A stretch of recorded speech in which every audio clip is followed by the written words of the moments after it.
நம்ம Mannivakkam Ruby building லேண்ட்மார்க்லேருந்து just வந்து பார்த்தோன்னா ஒரு 500 மீட்டர் 600 மீட்டரில் எனக்கு ஒரு வேக்கண்ட் லேண்டு வேணுங்க, ஒரு அரை கிரவுண்டு வேணுங்க அப்படின்னு சொல்லி பார்த்துருக்குறவங்க நீங்களாக இருந்தால் டெஃபினட்டாக சூப்பரான ஒரு ப்ராப்பர்ட்டி, 2 ப்ராப்பர்ட்டி உங்களுக்கு சேல்ஸுக்கு வந்திருக்குது. அதுவும் நமக்கு நார்த் ஃபேஸிங்கில் வந்திருக்குதுங்க.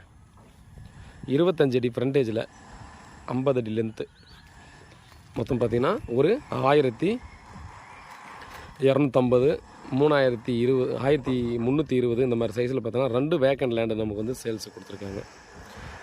24 ஃபீட் ரோடு, 4500 ரூபா ஒரு ஸ்கொயர் ஃபீட்டு, ஸ்லைட்லி நெகோசியபிள் பண்ணலாம். ஸோ இதை தாண்டியே பார்த்திங்கன்னா அந்த ரேட்டுக்கு வந்து இப்போ சேல்ஸ் பண்ணிகிட்ருக்காங்க. ரேட்டு நெகோசியபிள் பண்ணி வாங்கிக்கலாங்க. டைரெக்டாக உட்காந்து ஓனர்கிட்ட பேசலாம், சரிங்களா? ஓனர் ப்ராப்பர்ட்டி, அவர்கிட்ட வந்து ரேட்டு உங்களால் எவ்வளோ முடியுமோ நெகோசியபிள் பண்ணி பேசலாம். வாக்கபிள் டிஸ்டன்ஸில் இருக்குங்க, செம்மையாக டெவலப் ஆன area. So full video link பாருங்கள், அந்த ப்ராப்பர்ட்டி சம்மந்தம் எல்லா இன்ஃபர்மேஷனும் கிடைக்கும் உங்களுக்கு.